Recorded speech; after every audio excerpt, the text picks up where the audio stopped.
Padam-padam tu yang kau ikut pernah dipegat penelitian di Eropah bahawa kualitas ganja di Aceh nyan kualitas ganja lembu ita. Jadi punya urusan mabuk, liaga ita kau mabuk. Punya jut, punya jadeh pula ganja di Aceh, nyo bek sampai le mentamah urang mabuk. Sebab mabuk yang kena hana siapa buat.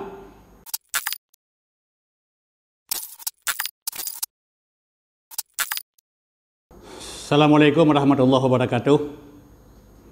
Alhamdulillahi wahdah. Wassalatu wassalamu ala rasulillah wa ala alihi wa ashabihi wa mawalah. Syara-syara lun yang lung sayangi, yang lung hormati, yang lung cintai,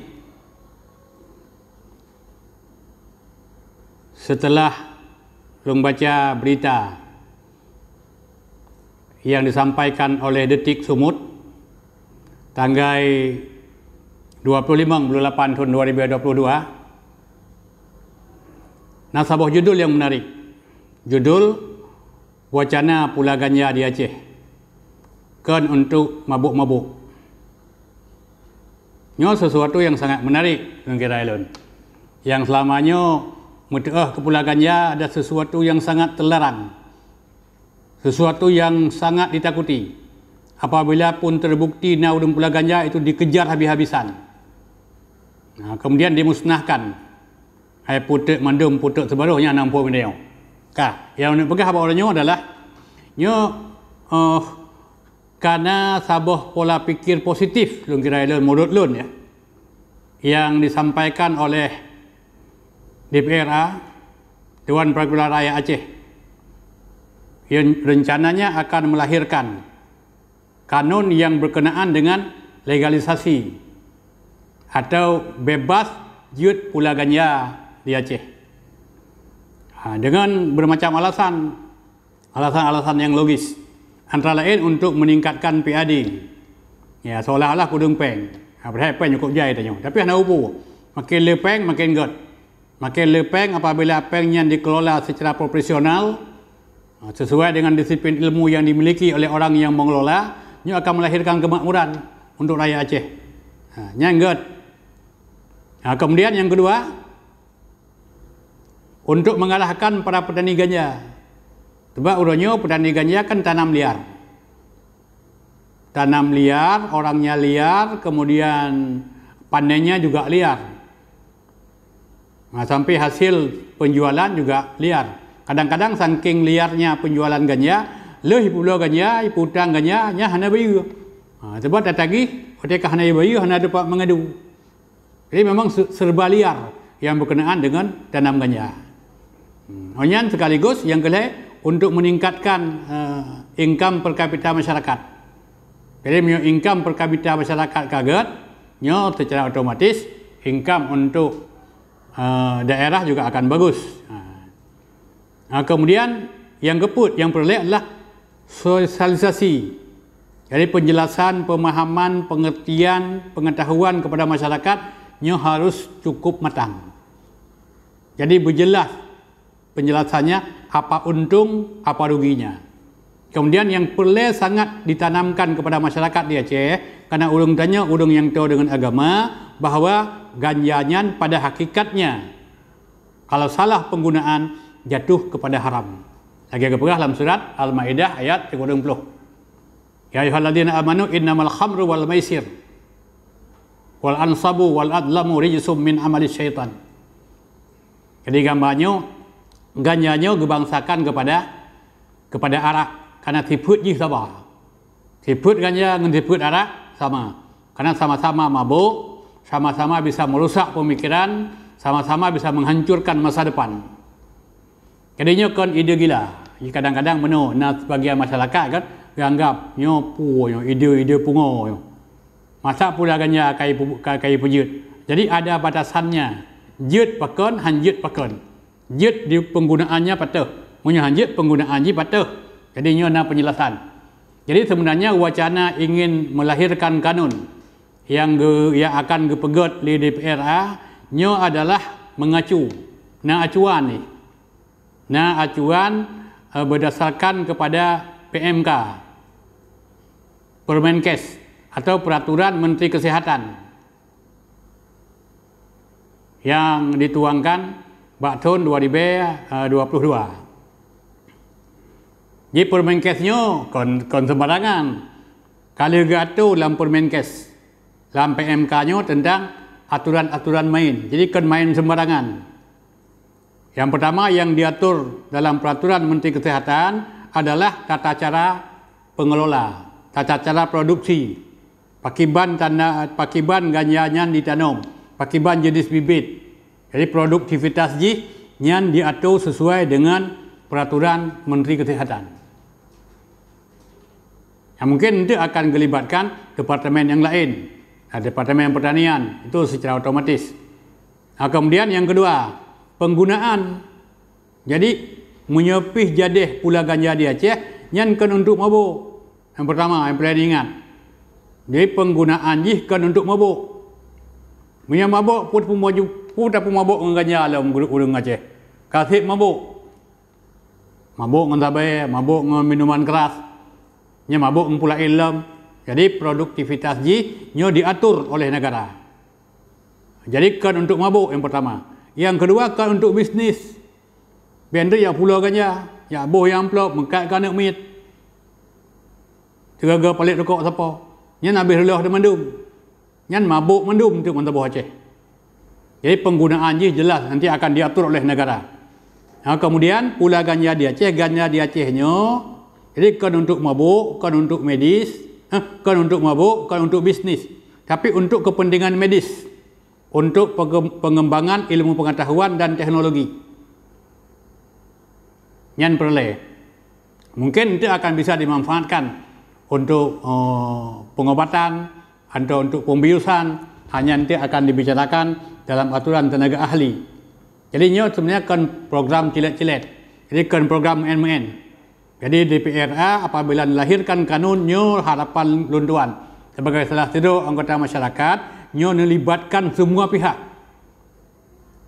terutama pihak ahli, kemudian pihak keamanan, supaya jangan terjadi penyalahgunaan. Sebab dikhawatirkan terjadi penyalahgunaan, nyo akan berimbas kepada imbas yang sangat mengerikan, yang sangat menakutkan. Ini sesuai dengan program, sesuai dengan aturan PMK.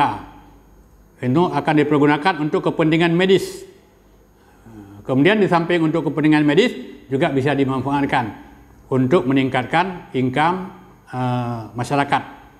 Terutama yang perlu dikelola, yang perlu diberikan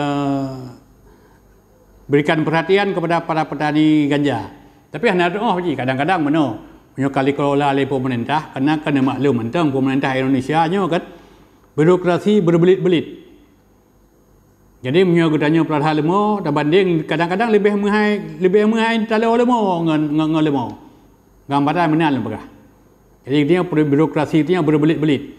Dan birokrasi katanya birokrasi yang hanya pernah terlepas dengan uang.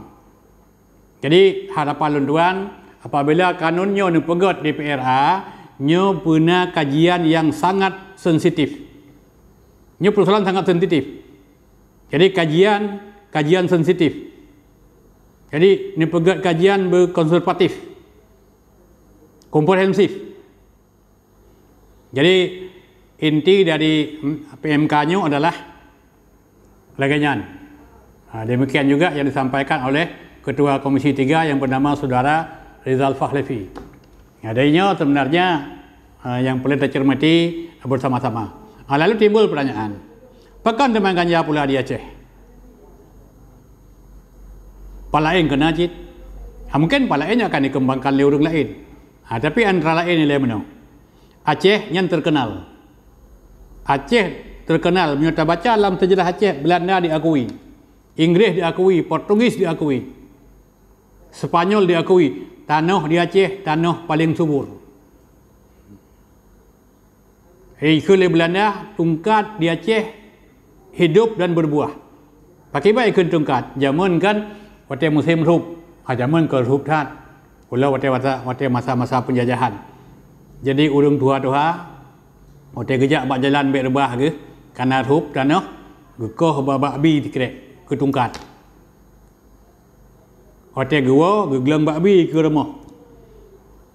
Wate kakung hana lagi pakai tungkat jalan katu. Harbah gali wate kerja. Babi hinan tinggai. Leher bulan kemudian timah on je gepot ke gule, hanya wate gelut naboh. Maka je kele Belanda, Aceh cukup makmur, tungkat tak pula timah. Jadi pakan di Aceh, karena di Acehnya cukup subur. Jadi produktivitas untuk urusan ganja cukup good. Pula bentuk kaitanam dibantu oleh pihak Departemen Kesihatan, dibantu oleh Departemen Pertanian, untuk mungkin lebih good lah, lebih subur lah. Murahnya ganjanya pula, cucu pula, pulang kampung, pulang utun, yang cukup good, cukup subur. Kadang-kadang bisa mencapai 1 kilo atau 4 kilo tiba. Umur 6 bulan. Halian yang kedua, padum-padum tu yang kau ikut pernah dipegat penelitian di Eropah bahawa kualitas ganja di Aceh nyan kualitas ganja lembu ita. Jadi punya urusan mabuk, lehaga ita kau mabuk. Kemudian yang kelih. Yang kelih pakan di Aceh, ya selamanya kan di Aceh mentang apa lain acid. Di Aceh termasuknya bahawa nyo untuk mengatasi tanaman liar. Jadi baik pula ganja som-som, yang pula aju sesuai dengan izin dan itu akan dibatasi pada mbak je pula atau pada 2 hektar je pula. Jadi ini kesempatan yang perlu dimanfaatkan. Tapi tuan juga berharap bak kesempatannya supaya na sabah regulasi super yang. Jadi super ketat, super kuat. Jadi baik ke efek yang hendak dalam kehidupan masyarakat. Jadi orang-orang yang ditempatkan dalam urusan pula ganja, nya orang-orang yang memang punya integritas. Orang-orang yang pegah lagi pubut lagi na. Jadi orang-orang yang duk buat urusan pula ganja antik, urusan urus pula ganja, nya pegah lagi pubut lagi mai. Jadi nya habis relah masyarakat tu. Nya berhati-hati dah DPR. Dan berhati-hati tak pemerintah Aceh dalam menerbitkan izin untuk jut tanam ganja. Jadi baiklim tambah hala mabuk urang Aceh. Sebab mana ada kalian? Gina pencuri di Aceh, belaan ganja tak pula icu. Pada je kut 16 sah icu. Bitrah kadang-kadang icu. Kalian tu nya tahu-tahu kayak tungkit tabungan yang dari masjid. Jadi pencuri luar biasa. Orang yang kali tu hudung yang minta sedekah, kadang-kadang pakai jubah, pakai serban.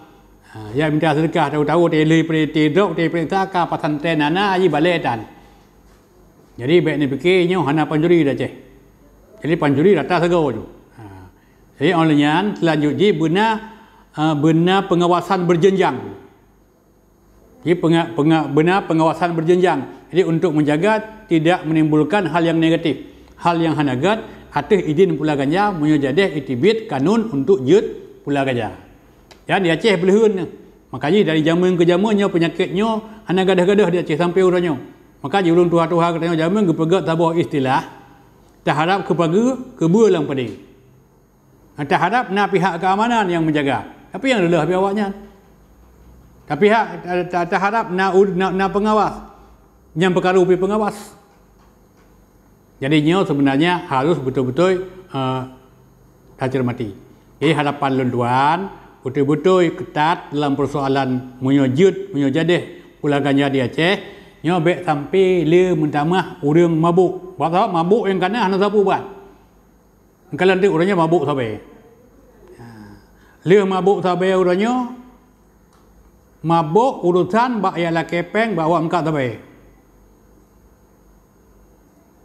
Olian mentamah lam mabuk ganja. Olian mentamah lam mabuk minuman keras. Jadi orangnya pertama halam, nah sebahagian yang mabuk cinta. Jadi mudah bertapat itu kadang-kadang 50% orang mabuk punya hana ketat regulasi yang terpegat dalam urusan pula ganja. Cuma ilungnya hanya sebagai sebuah saran. Kita kalau membaca wacana nya menarik untuk diperhatikan. Jadi nya kesumbangsih fikiran yang disampaikan dalam pertemuan orangnya mudah-mudahan ada manfaat. Lebih kurang mohon maaf. Assalamualaikum warahmatullahi wabarakatuh.